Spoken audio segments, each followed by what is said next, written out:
Voici une nouvelle écrite et éditée par Francesco Mandato, copyright 2019, tout droit réservé. Le vélo volé pour public averti. Lundi 14 novembre, 13h30. Je ne sais pas pourquoi il est si effronté avec moi. C'est vraiment ainsi depuis le début de l'année scolaire ? Me demanda mon collègue. Oui, et cela a encore empiré depuis l'altercation que j'ai eue avec son père. Écoute, Augustin, c'est ça la vie de prof. Nous le savons, toi et moi, depuis des années, il y en a toujours un pour nous enquiquiner. Si tu veux un conseil, ne te formalise pas trop pour Alric et vois comment il évolue au second trimestre. Tu aimes ton travail et tu vas certainement tempérer cette situation. Bon, je dois te laisser maintenant, car je reprends la classe de CM1 dans 15 minutes. Merci d'être resté avec moi pour le déjeuner, c'est très gentil de ta part. Tout le plaisir était pour moi. Je te souhaite une bonne après-midi. Moi, je vais profiter de ce temps libre pour me reposer. À demain. En route pour chez moi, je relevais la météo qui était encore une fois maussade et grise. Depuis que je me suis installé avec ma petite amie à Bouchain, il fait quasiment tous les jours ce temps-là. Heureusement que cela n'entrave pas ma bonne humeur. Je n'ai pas vraiment le temps de déprimer avec tous les bons moments que je passe. Je ne me souviens même plus du dernier samedi soir où je n'étais pas invité à une bonne soirée. En retrouvant ma chérie cet après-midi-là, je ne m'attendais pas du tout à cet événement qui annonçait la semaine la plus infernale de toute ma vie. Lundi 14 novembre, 14h05. Un couple d'amis était dans mon salon avec ma compagne en train de boire le café. Les expressions de leur visage montraient un mélange d'interrogation et de moquerie. Je m'installais avec eux pour mon rituelique mélange café avec un demi-sucre et des petits gâteaux au spéculoos. Ils ne se firent pas attendre pour m'annoncer la nouvelle. « Chérie, tu es accusée de vol, » dit ma petite amie. « Le père de ton élève insolent dont je ne me souviens plus du prénom a appelé. Il m'a dit que si c'était bien toi qui avais volé son vélo, tu allais le regretter. » « Alric ? Tu veux dire le papa d'Alric ? Demandai-je calmement. « Oui, voilà. Tu as soi-disant volé le vélo de son père, répondit-elle en souriant. Excuse-moi si je souris, mais je crois bien que c'est une grosse blague. Et nous le croyons aussi, s'exclama mon ami avachi au fond du canapé tout en pouffant de rire. Et moi aussi, rétorquai-je. Bien entendu que je n'ai pas volé son vélo. Qu'est-ce qu'il voudrait que j'en fasse? Ce gars-là m'en veut d'avoir un peu grondé son fils, alors il essaye de me faire peur. Mais je parie que dans 2 jours, on le reverra dans la rue avec son vélo bleu, dis-je en ricanant. Mais Augustin, dit alors l'épouse de mon ami, il y a quand même plusieurs parents d'élèves qui affirment avoir vu rôder autour de sa maison hier, juste avant que le vélo ne disparaisse. J'avoue que ce fait me poussa malgré tout à me poser des questions. Comment plusieurs personnes pouvaient affirmer que je rôdais autour de sa maison? Ce serait quand même exagéré si le père d'Alric montait des gens contre moi. J'avais une bonne image aux yeux des autres et je tenais à la garder. Mardi 15 novembre, 16h45. Enfin cette journée s'achève. Les enfants étaient terriblement virulents aujourd'hui. Alric était absent et l'école n'avait pas reçu de coup de téléphone de son père pour l'excuser. Étrange. J'enchaînais sur une réunion de profs qui me plomba encore plus.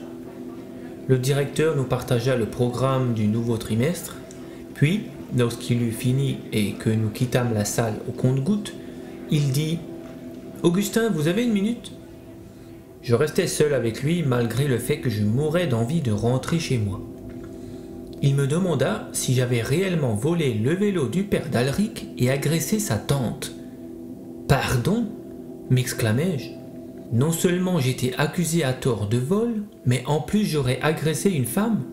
Entendre cela faisait presque saigner mes oreilles. « C'est ce qu'elle dit !» me lança mon supérieur. « Monsieur le directeur, je n'ai pas volé le père d'Alric et encore moins agressé sa tante. » Quel scandale! J'étais choqué.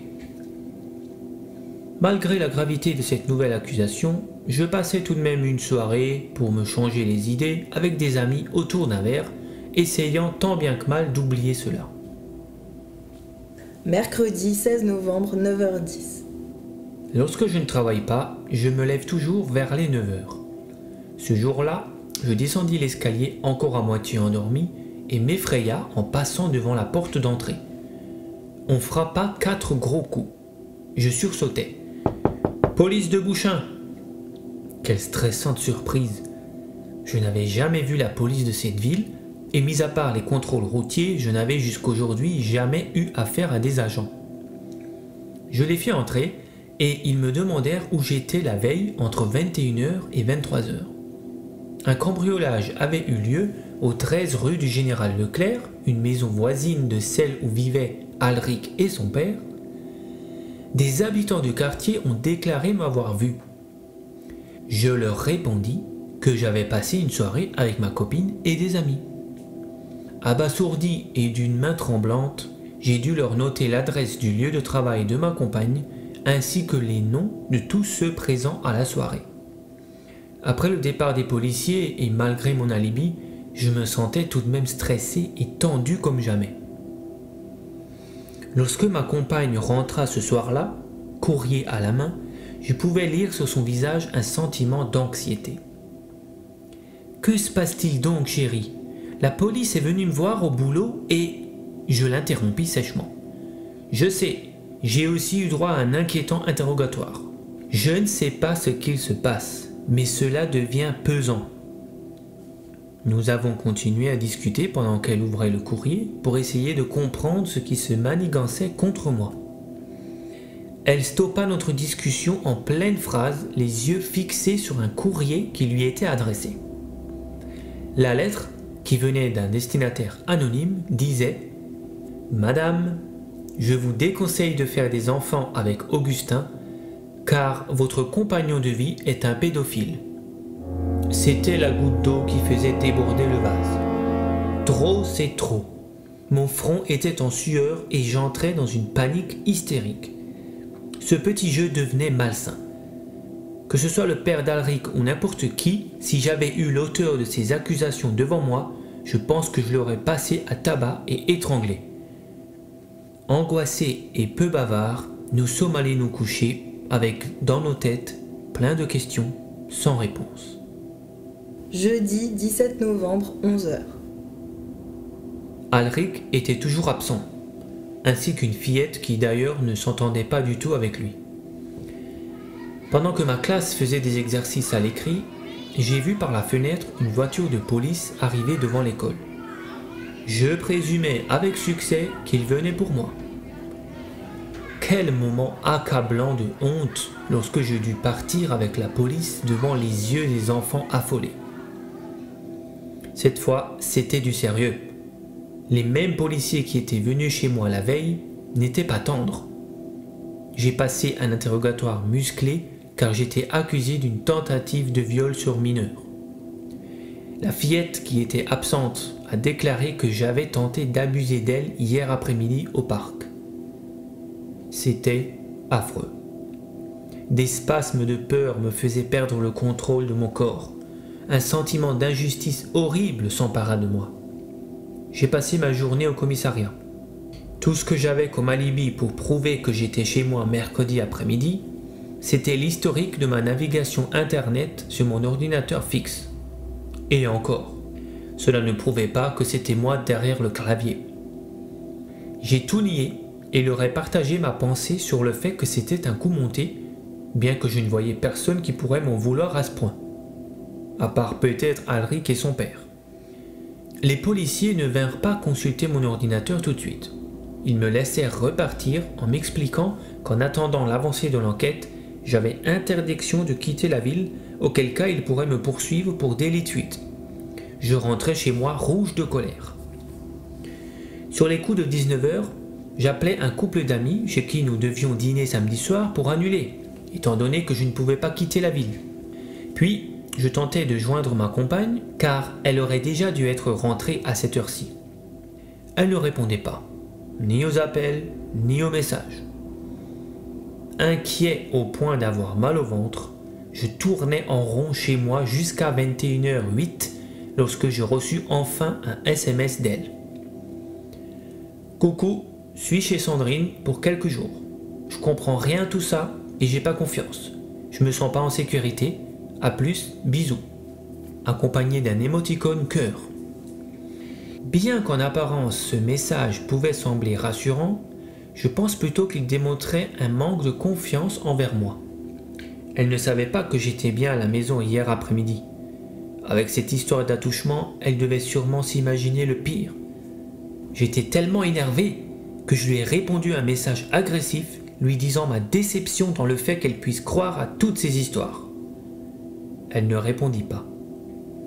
Vendredi 18 novembre, 15h05. J'ai pris un jour de congé, car impossible de réfléchir à quoi que ce soit. Je ne pouvais pas voir ma copine, car Sandrine, son amie, habitait dans une autre ville. Je suis alors allé faire les courses au supermarché pour le week-end, que j'allais certainement passer tout seul. Au rayon légumes frais, je me suis arrêté avec mon caddie pour choisir une courgette et des tomates bio, quand tout à coup, j'ai eu la peur de ma vie. Une armée de policiers débarquait en courant dans le magasin. Ils me sautèrent dessus en quelques secondes avec leurs armes, m'obligeant à mettre les mains sur la tête. Afin de mieux m'encercler, l'un d'entre eux donna un coup de pied avec ses rangers noirs dans mon caddie qui se renversa par terre. J'étais figé comme de la glace, les mains sur la tête. Ils me passèrent les menottes et me sortirent du supermarché comme un détenu fou et dangereux. Je ne savais ni quoi dire ni quoi penser. Cette fois, c'était gravissime. J'étais accusé du meurtre du directeur de l'école. J'étais désemparé. La colère faisait place au désespoir et à l'accablement. Je niais toujours, mais avec moins de force. Encore une fois, c'était un parent d'élève qui m'accusait d'avoir assassiné monsieur le directeur. C'était fou. Je me croyais dans un film et je pensais déjà à finir ma vie en prison en tant qu'innocent, entouré de malfrats. La police m'a enfermé dans une cellule durant 48 heures, mais sans preuve concrète, ils devaient me relâcher. Ma copine était injoignable. Mes amis répondaient au téléphone, mais ils étaient passifs et froids. Ils semblaient avoir peur de moi. Toute la ville était sous état de choc et l'école ferma ses portes aux élèves jusqu'à nouvel ordre. J'étais moralement démoli et j'avais mortellement peur. J'étais plongé dans des pensées noires, macabres, tristes et dans la plus totale incompréhension. Je n'avais jamais ressenti autant d'émotions différentes et négatives en seulement quelques jours. Je ne savais pas quoi faire, à qui parler, et je ne savais même pas comment trouver un avocat tellement mon esprit était engourdi dans un épais brouillard de fumée. Dimanche 20 novembre, 20h25. J'étais sur mon canapé, le regard vide, quand j'ai reçu un coup de téléphone. C'était le concierge de l'école. « Augustin, pourquoi tu as fait ça ?»« Je n'ai pas tué le directeur, voyons, » lui répondis-je avec l'envie de pleurer. « Ne mens pas, je suis à l'école maintenant et j'ai visionné les vidéos de surveillance. Je te vois en train de massacrer notre si gentil directeur. Pourquoi as-tu fait ça, Augustin ?»« Mais c'est insensé, ça ne peut pas être moi sur ces vidéos. C'est un coup monté, crois-moi. »« Je t'appréciais, je pensais que tu étais un gars bien, mais tu sais que je suis obligé de donner les vidéos à la police. » Écoute, laisse-moi juste voir ces images avant. Je prends ma voiture et je suis là dans 20 minutes. Non, ce n'est pas la peine. Je les ai déjà appelés. Ils vont arriver d'une minute à l'autre et je n'ai franchement pas envie de te voir. Je lui ai raccroché au nez et j'ai décidé de partir immédiatement à l'école, bien décidé à prouver mon innocence. Mais un bruit énorme de verre brisé venant de la cuisine m'effraya au plus haut point. Ce n'était pas comme un verre tombé par terre, mais plutôt beaucoup de verre, comme si la fenêtre avait explosé. Dans un état un peu second, je m'approchai de la cuisine, mais la porte s'ouvrit violemment avant que je ne puisse y arriver. La lumière de la cuisine était éteinte. Je ne distinguais que la silhouette d'un homme qui me regardait. La personne s'avança pour franchir le seuil de la porte et entra dans la lumière du salon. Stupéfaction totale. Je me suis retrouvé face à la copie conforme de moi-même. Un homme qui me ressemblait comme deux gouttes d'eau. Je croyais que j'avais reçu un coup de massue sur la tête et que j'étais en train d'halluciner. Il était physiquement exactement comme moi. Environ 1m90 pour 85 kg, pas musclé mais pas gras non plus. La tête bien ronde, les cheveux bruns et courts, avec le même bouc de barbe que moi. Il affichait un léger sourire malicieux en coin. Ses sourcils étaient froncés, son regard noir et profond. La seule chose qui le différenciait de moi, c'était son dos bien droit et fier, tandis que le mien était plutôt voûté. Il croisa les bras sur son torse et ouvrit la discussion. « Salut mon cher Augustin, content que tu me vois enfin. Je suppose que tu as plein de questions et je vais aller droit au but pour ne pas perdre mon temps. Je m'appelle Siméon. Je sais que tu n'as jamais entendu parler de moi, mais tu mérites bien de savoir que tu as un frère jumeau. Tadam! C'est moi. » Il explosa de rire à ce moment-là et décroisa ses bras d'un air décontracté. Je ne sortis pas un mot. Il fit lentement le tour du canapé tout en continuant de parler d'un air narquois. « Vois-tu, mon très cher frère, nos super parents ont décidé de nous séparer à la naissance. Et je n'ai pas eu de chance, ils t'ont gardé toi. Moi, ils m'ont foutu à la DAS. J'ai eu une famille d'accueil de merde, une enfance de merde et jusqu'à aujourd'hui une vie de merde. Mais j'ai décidé de prendre mon destin bien en main. Il y a quelque temps, j'ai un peu forcé le couple qui m'a élevé à me dire toute la vérité. Car je savais depuis mon adolescence que ce n'étaient pas mes vrais parents. Cette fois, je voulais en savoir plus, vraiment plus. Et ma mère adoptive, qui fait de l'arthrose, n'est pas trop difficile à convaincre quand on sait où frapper. Je t'ai trouvé il y a 1 an de cela, et j'ai observé ta petite vie. Petite vie, certes, mais quand même meilleure que la mienne. T'es vachement bien avec ta petite maison, ton petit boulot de prof, ta petite femme et son beau petit cul. Je vais me faire plaisir à te prendre toute ta vie. Tout ce que tu as. Et je vais prendre un grand plaisir à baiser ce qui te sert de femme en me faisant passer pour toi. » À ce moment-là, il sortit un grand couteau qui était caché dans son pantalon beige. « Prépare-toi à mourir, » me lança-t-il avec le regard le plus méchant et haineux que je n'ai jamais vu. « C'est toi qui as fait toutes ces choses horribles ces jours-ci et dont tout le monde m'accuse ?» dis-je d'une voix fébrile en essayant juste de gagner du temps. « Tu veux parler du vélo bleu ? Le vélo volé et tout le reste ?» Bien sûr que c'était moi. C'est tellement facile de faire des conneries et de te faire accuser toi que j'hésitais presque à te tuer pour en profiter encore un peu. Mais lorsque j'ai une idée derrière la tête, je ne l'ai pas ailleurs. Malheureusement, tu la prends à tes dépens, mon pauvre petit Augustin. Alors que je cherchais dans ma tête quoi dire afin de gagner encore du temps, la porte d'entrée se fit défoncer. Elle tomba au sol avec fracas, me faisant sursauter de peur. Quant à Siméon, c'est à peine si cela avait captivé son attention.